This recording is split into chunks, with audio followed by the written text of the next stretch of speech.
Hello, friends, YouTubers, everyone, everywhere. This is Derek with my latest video, and what this is going to be is a video response, but also in actuality a third part to music I love. Last night, before I went to bed, I just kind of decided to just go through a little bit more slowly, picking out records that are just some of my all-time favorites and just really mean a lot to me. And those records fit perfectly with the new thread. What are you, currently grooving to? Because now that I pull these out, I'm definitely going to be playing some of these. It's been a while since I played some and others not, because I just love them and can't stop listening to them. So I'm starting with my favorite Weather Report album. I Sing the Body Electric. This is their second album. Note the cat damage on the top. That's a whole nother story. Ralph Towner guests on this album, and that's what I'm playing in the background. Of course, you probably can't really hear it too well. When this record came out, it was really oblique, like the first album, and kind of hard to understand because it was indeed Weather Report pushing ahead music boundary-wise, and just opening the floodgates of expression and composition. And it still sounds so fresh and inspiring. So this is one that I'm currently grooving to, absolutely. Roxy music for your pleasure. You know these guys are just the bad mofos. And this record is just,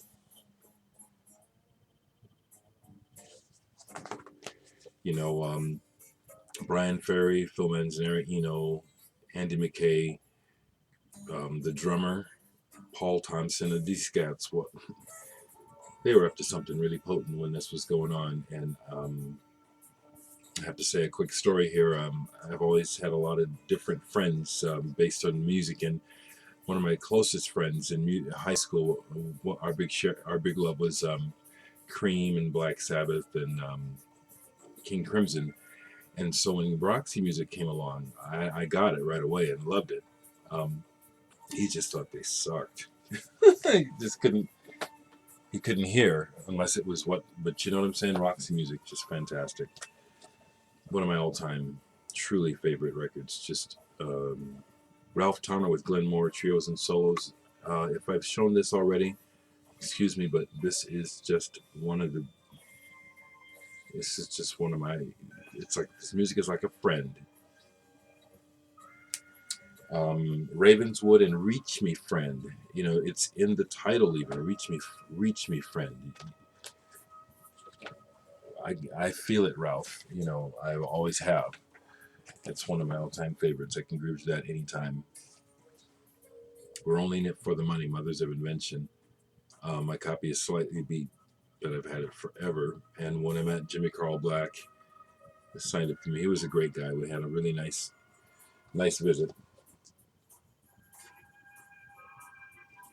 Saw him play with Eugene Chadbourne, as well as the grandmothers. Actually, saw the grandmothers, and it was quite good. But this has always been a favorite of mine. And when Zappa released a CD and decided to change the rhythm track, saying he couldn't live with the drums, I respect that. But somehow the original drum tracks, I just think it's better with the old tinky sounding drums. It's great. Opeth, Blackwater Park. Woo-wee! Talk about some metal that satisfies and is just, I don't know. I try not to compare, but I'll just say that, this is really some masterwork going on here. Michael Ackerfeld and the boys. I would show Still Life, but I don't have it on vinyl. Still Life is probably my favorite by them, and this runs a close second, but Blackwater Park by Opeth. And he doesn't always sing with the type of voice, which I don't take seriously.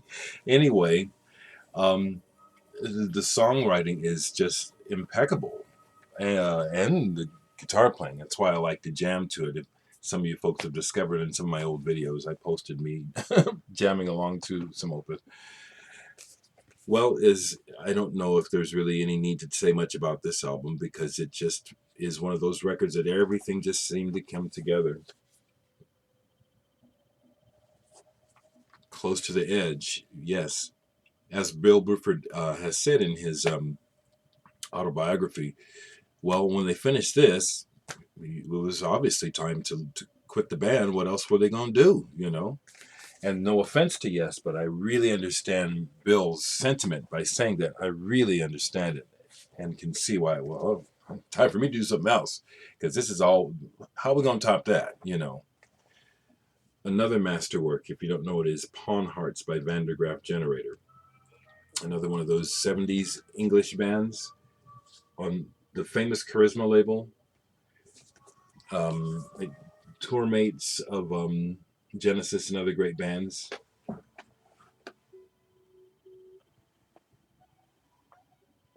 Yeah, yeah, it was really fantastic meeting Peter Hamill, and it's very cool because his manager, Peter Gabriel's old manager, Gail Colson, is who approached me at the show when I saw Peter Hamill's solo. And she said, "Well, I've never seen a black person at a Peter Hamill show. What's the, no offense, but I must know what's the connection, you know?" And we had a really nice conversation. So she saw I had the record, asked if I wanted it signed. She took it back, got it signed, but a little bit later, I was able to get backstage and meet him and talk for a little bit. And great guy. Van der Graaf Generator, one of the best records of all time. Pale Saints, a band on the 4AD label from the 80s and 90s. This is their album called In Ribbons, and this is just a personal favorite. As you hear me use the word beauty a lot, beauty and melody are real important to me, as well as many other aspects of music. But an aching melody, a heartfelt melancholy, music that is just really obviously coming from a deep human experience is what I'm drawn to. And Pale Saints have that. I think maybe some people are put off by the guy's high, tweedy kind of voice. But there's also a young lady that sings the songs too. And I just say this, if you can't get past the voice and listen to these songs, it's like you're missing something. There's something very special about Pale Saints. Check them out. King Crimson, my old original beat up copy of Lark's Tongues in Aspic. And this is just, again, one of those albums where it's like, hold on, what's going on here? What's going on? Oh, wait, you just have to kind of adjust your receptors to really get to this album. But it's highly worth it when the music erupts as it does many times on this record. I have to search for words. I can always group to Steve Hackett's first solo album, Voyage of the Acolyte. As Big Star 1000 was saying about Colin Newman and his A to Z album, which I love, that in so many ways is a Wire album. This really in so many ways is a Genesis album that isn't a Genesis album. His songwriting and playing and capturing of the mood and the ambience that was so special to the Genesis music, it's all here. And his ex-wife Kim Kaur, who painted the cover captures it. The music sounds like it. This is just a masterpiece. I love this album.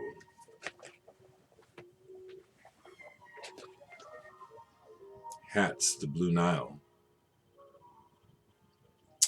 Again, the words suave and sophisticated and just understated come to mind right away.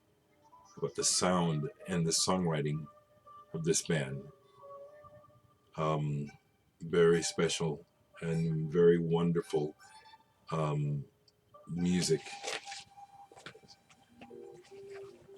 This is definitely one of my favorite albums of all time, and very happy to have somehow found out. Well, yeah, through a sampler as a teen that I got.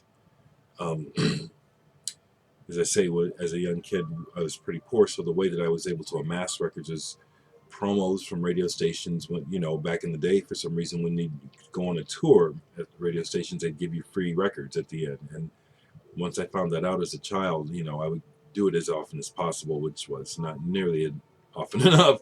But when Dreams came out, I think this was 1970. I heard the one song, an edit of the song New York. This is New York Suite.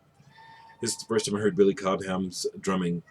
First time I heard John Abercrombie, Brecker Brothers. This record is fantastic when it comes to elements of horns, rock, R&B. This record is just